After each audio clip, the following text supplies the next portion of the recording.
Hello and welcome, I'm Joshua Barnes and you're watching NewsX World. Let's first take a look at our top stories. The US has offered Russia sanctions relief as part of a Ukraine ceasefire deal. President Donald Trump has confirmed that the US may walk away from Russia-Ukraine peace talks if no imminent progress is made. Meanwhile, Ukraine has imposed sanctions on 3 Chinese companies claiming they were involved in the production of Iskander missiles. This comes a day after President Zelenskiy alleged China was supplying Russia with weapons. US President Donald Trump says nice conversations have been had with China amid ongoing trade tensions and tit-for-tat tariff action. Meanwhile, Trump spoke with UK Prime Minister Sir Keir Starmer over ongoing and productive trade talks. Meanwhile, Canadian Prime Minister Mark Carney has labelled China as a foreign interference and a geopolitical threat. His comments come amid global trade tensions and just days away from the Canadian election on the 28th of April. US President Donald Trump has reiterated that Iran can't have nuclear weapons ahead of a second round of nuclear talks taking place in Rome later today. Meanwhile, Israel has not ruled out an attack on Iran's nuclear activities, according to Reuters. Local media sources in Gaza say that at least 64 people have been killed in Israeli attacks since Friday morning. The UN has issued an urgent warning over food supplies after Hamas rejected a recent hostage release ceasefire proposal. The Hezbollah chief has said that they will not let anyone disarm it amid pressure from Washington. Meanwhile, Israeli strikes have been reported in southern Lebanon, leading to the death of 2 people, according to local media. A US judge has halted Trump's plan for rapid deportation to third countries. Meanwhile, a US senator who visited a man mistakenly deported to El Salvador says he is traumatized but has been moved to a new prison. We start off in the Russia-Ukraine conflict, and Ukraine has imposed sanctions on 3 Chinese companies, accusing them of being involved in the production of advanced Iskander missiles, a move that follows President Volodymyr Zelenskyy's recent claim that China has been supplying weapons to Russia. China swiftly dismissed these accusations as groundless, emphasizing its stance of neutrality in the conflict. Meanwhile, the United States has proposed easing sanctions on Russia in exchange for a lasting ceasefire in Ukraine, according to European officials familiar with recent talks. The proposal, shared in closed-doors meetings in Paris, marks a new diplomatic push by Washington to end the war. However, frustrations are mounting within the Trump administration due to a lack of significant progress. US President Donald Trump and Secretary of State Marco Rubio have made it clear that the US will not continue with peace talks indefinitely and will walk away if no compromises are made by either side. This is what President Trump has said. What do you want to see from Russia and Ukraine? I have to see, my whole life has been one big negotiation, and I know when people are playing us, and I know when they're not, and I have to see an enthusiasm to want to end it. And I think I see that enthusiasm. I think I see it from both sides. Do you think Russia's But you're going to know soon. Do you think Russia's playing you? No, nobody's playing me. I'm trying. While Russia claims some progress, US officials are increasingly frustrated with what they view as stalled negotiations. Moving on now, an Iranian delegation led by Foreign Minister Abbas Araghchi has arrived in Rome for a second round of nuclear talks with the United States, aiming to resolve their long-standing standoff over Iran's nuclear ambitions. The talks, mediated by Oman, come under the shadow of President Donald Trump's firm stance that Iran must not be allowed to develop nuclear weapons. Trump reiterated his priority of halting Iran's nuclear program, but also expressed his desire for Iran to prosper. This is what Trump had to say.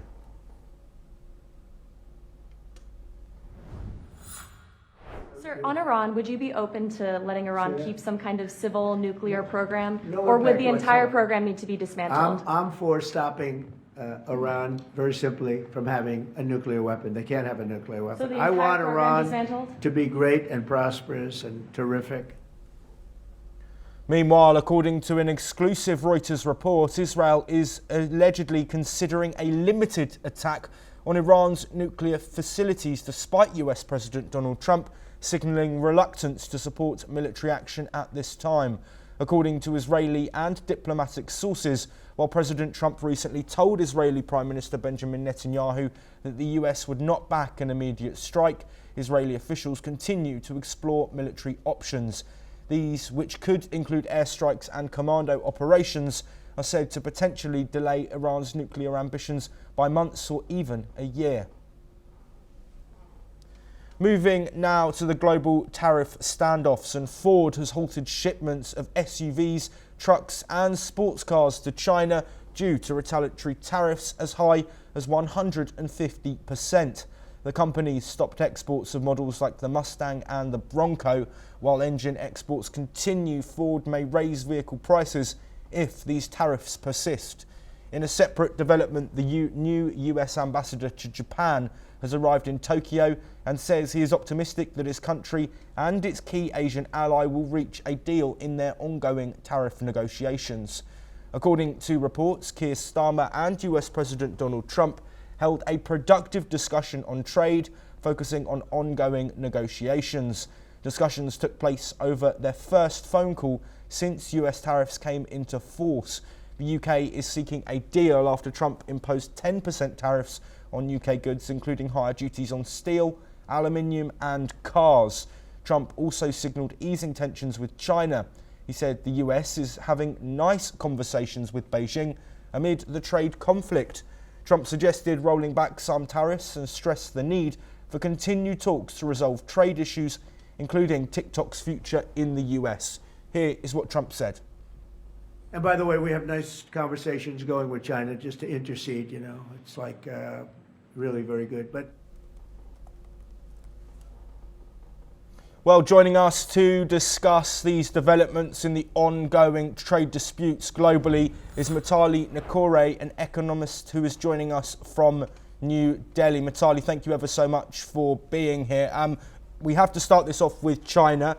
Donald Trump saying that nice conversations are taking place. Is this a signal that a deal may be imminent and there may be a halt to these tit-for-tat tariffs that we've seen in recent weeks? I think as an economist and as a trade economist, I would always remain optimistic that the two largest economies of the world should work out, their issues and should work out any sort of tensions they have so that global trade can continue and so that the global economies, can prosper. But of course, there are a number of issues that the two countries really have to iron out. A number of those issues are economic, and then there is a whole set of geopolitical issues. So it remains to be seen whether, this set of talks is going to be sufficient for a full-fledged deal to come through.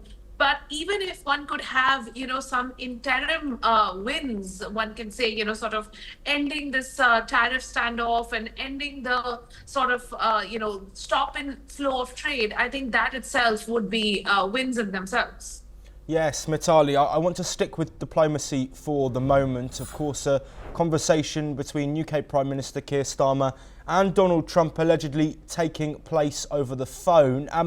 Given the fact that EU and European nation relations with the US have strained over multiple topics, how significant is this conversation that we believe has taken place yesterday evening?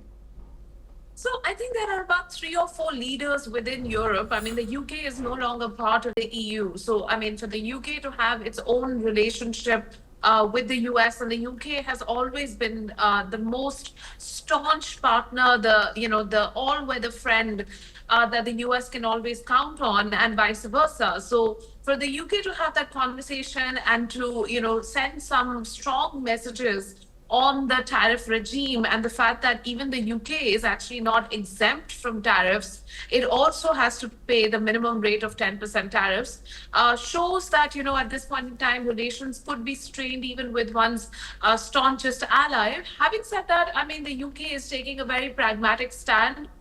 in this entire, tariff standoff, and they are negotiating at their own level, and they're negotiating the exemptions for the UK economy and for Europe.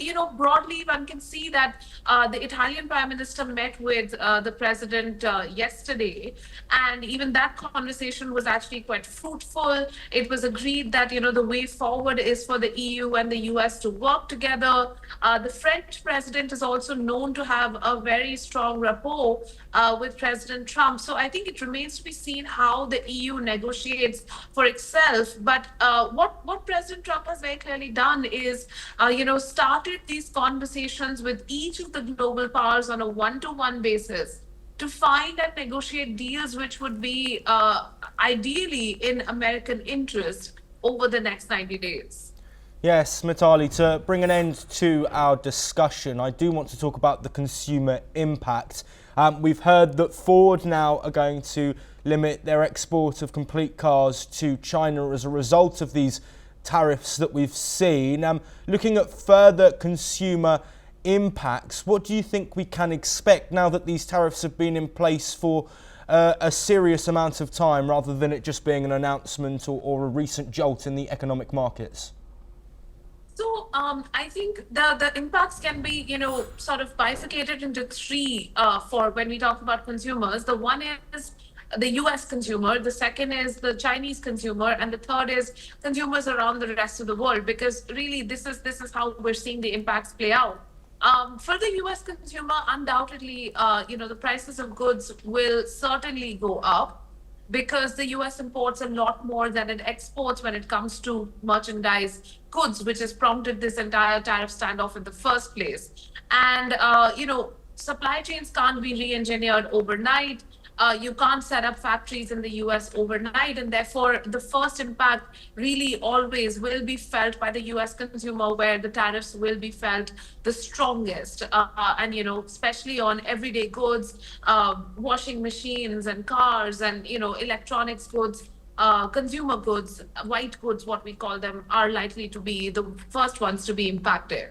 For the Chinese consumers, I mean, even if Ford does halt, exports, Ford is only a very small part of the Chinese automobile market, and China itself has been emerging as a very serious car maker for the world in its own right, particularly when we look at the electric vehicles segment. So, I don't expect the impact on the Chinese consumer to be as high of these US tariffs as of the US tariffs on the Chinese.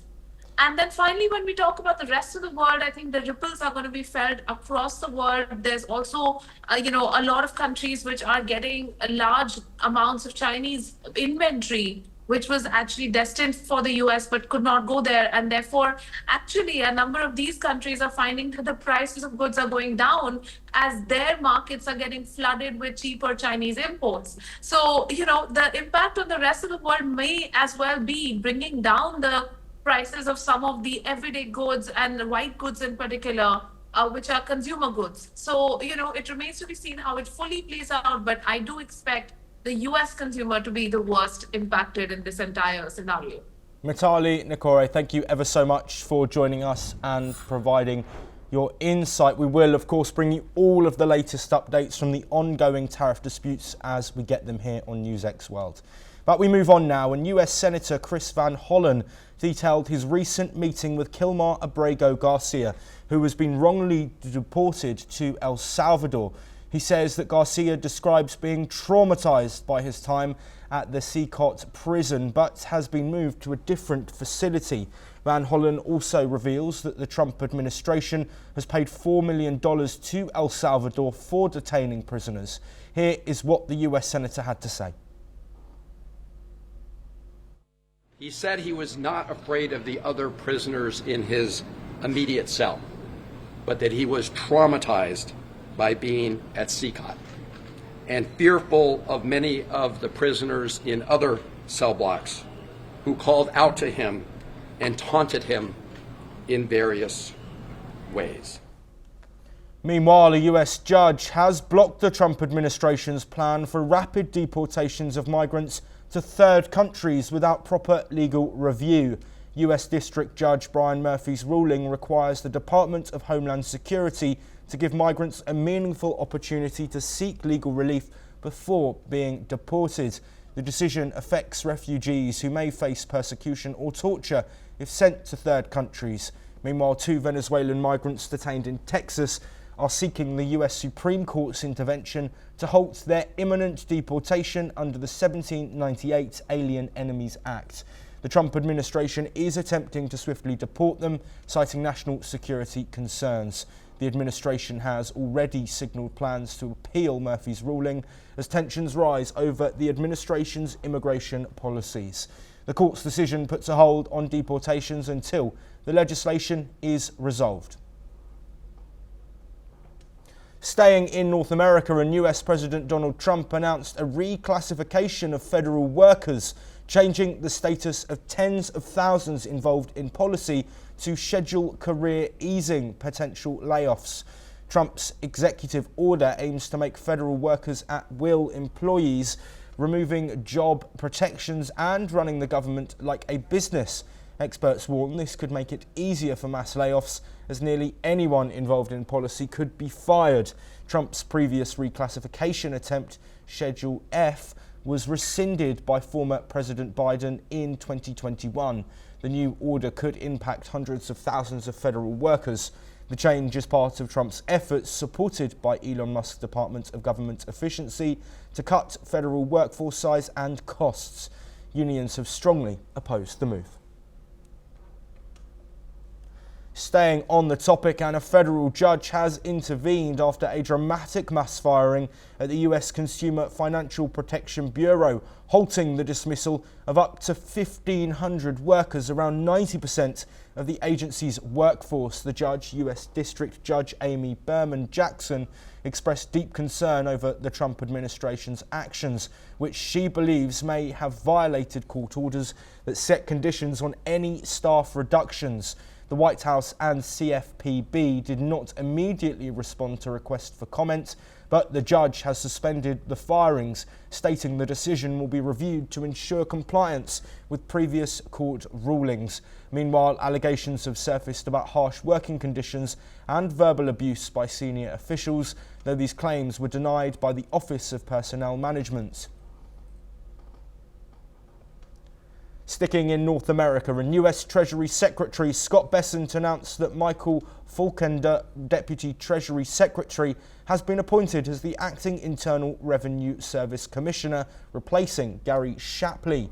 Shapley, a longtime IRS official, has served briefly in the role and stepped down in anticipation of former US Representative Billy Long's expected confirmation. The shift follows controversy over Shapley's appointment, which was reportedly pushed by Elon Musk's unofficial department without Bessent's approval.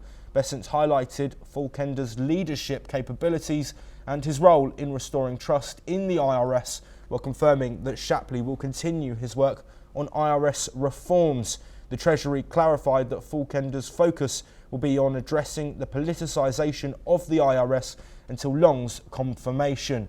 This change follows Shapley's appointment by Trump after the resignation of IRS Commissioner Melanie Krause. Moving now to Canada, and in a recent debate, Mark Carney identified China as the biggest geopolitical threat. When asked to elaborate at a news conference in Niagara Falls on Friday, he said Canada must counter these Chinese foreign interference. Carney also criticised China for aligning with Russia in the war on Ukraine. He warned that China poses a broader security risk across Asia, with a particular threat to Taiwan. Meanwhile, Canada remains locked in a trade dispute with its longtime ally, the United States, in response to US tariffs on Canadian auto, steel and aluminium. Canada has imposed retaliatory tariffs on American goods. Canada has also taken action against products that violate terms of the North American Free Trade Agreement. Heading now to the Indo-Pacific, and a 21-year-old Indian student has been shot dead in Canada. Harsmirat Randwa was hit by a stray bullet while waiting at a bus stop. She was a student at the Mohawk College in Hamilton, Ontario. Police say she was a bystander caught in a shooting between two vehicles. Shots were fired from a car near Upper James and South Bend Road in Hamilton. Randhawa was struck in the chest. She was rushed to hospital but did not survive. A homicide investigation is now underway. Indian officials say they are in touch with her family and providing assistance.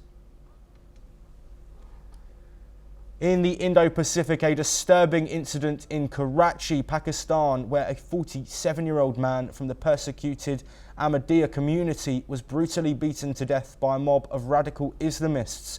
The attack occurred on Friday when around 400 members of the hardline Tehreek-e-Labbaik Pakistan group gathered near an Ahmadiyya place of worship. The victim, a known car workshop owner, was passing by when he was recognised as an Ahmadi. The mob immediately set upon him with sticks and bricks, leading to his death. The local police confirmed the incident, but no charges have been brought against any members of the mob. The TLP, a group known for its extremist views, has previously been banned but remains active. Police managed to disperse the crowd, taking several individuals into protective custody. But the situation remains tense. The Ahmadiyya community spokesperson Amir Mahmood condemned the attack, underscoring the rising violence against religious minorities in the country. Back to North America now, and the Trump administration has intensified its crackdown on Harvard University, seeking records on foreign funding and ties dating back a decade. The Department of Education accused Harvard of making incomplete disclosures between 2014 and 2019, although no evidence of foreign influence has been provided. The move is part of a broader effort to address pro-Palestinian protests and culture issues like diversity and transgender rights and foreign influence on campuses. The administration has threatened to withhold federal funding and freeze $2.3 billion in grants and threatened to revoke visas for foreign students and faculty linked to protests over the Gaza conflict. The actions reflect Trump's broader cultural and foreign policy agenda targeting universities nationwide. We head now to the Middle East, and Hezbollah leader Naim Qassem has strongly rejected calls for the group to disarm, calling such proposals a delusion and accusing them of serving Israel's interests. In a public address on Friday, Qassem argued that Hezbollah's weapons are essential for Lebanon's defence, particularly against Israeli occupation and aggression. He stated that any effort to disarm the group would weaken Lebanon and pave the way for Israeli expansionism. Let's hear what he said. نحن لن نسمح لأحد أن ينزع سلاح حزب الله أو أن ينزع سلاح المقاومة، لأنه حزب الله مقاومة واحد. فكرة نزع السلاح بدكم تشيلوها من القاموس. خلي بالأول تظهر إسرائيل وخلي توقف اعتداءاتها بما فيها الطيران في الجو. هيدا بيكون خطوة مهمة من أجل أن ندخل إلى نقاش الاستراتيجية الدفاع. Meanwhile, tensions between Israel and Hezbollah remain high as Israeli drone strikes continue in southern Lebanon. On Friday, 2 Hezbollah members were killed in separate drone attacks, one targeting a vehicle travelling between the villages of Aita ash-Shab and Namesh, and the other hitting a car south of Sidon. Despite the ceasefire agreement reached in November, Israeli forces have continued to carry out near-daily strikes, saying they are targeting Hezbollah members, further escalating the already fragile situation in the region. Meanwhile, the Pentagon announced that the United States will withdraw around 1,000 troops from Syria in the coming days. This move will halve the current US military presence in the country. The decision follows years of US involvement in Syria as part of the fight against ISIS, which still possess a threat despite significant defeats. Pentagon spokesperson Sean Parnell confirmed that the US forces will be consolidated into select locations. However, he did not specify where the forces would be based. US Central Command will remain active, continuing to target remnants of ISIS in Syria. While US President Donald Trump previously pushed for a complete withdrawal, US forces have remained in Syria to help combat ISIS and support Kurdish-led forces. The Pentagon's decision reflects ongoing efforts to adjust military strategies in the region. Meanwhile, Iraq has also requested an end to the US coalition. We head now to Africa, and at least 145 people have died and many remain missing after a boat carrying fuel caught fire and capsized on the Congo River in the Democratic Republic of Congo. The tragedy occurred near Mbandaka, Equator Province, when a blaze erupted due to a cooking fire igniting nearby fuel. The fire quickly spread, killing many, including women and children. Hundreds were believed to have been aboard the overcrowded vessel. Many survivors have been hospitalised, but several families are still searching for missing loved ones. Meanwhile, according to the UN, the Democratic Republic of Congo is experiencing a severe humanitarian crisis due to ongoing violence. Armed groups, particularly M23 rebels, have killed at least 7,000 people in recent months, according to local reports. That is all that we have time for, but we will continue to bring you more of the latest breaking news from across the world.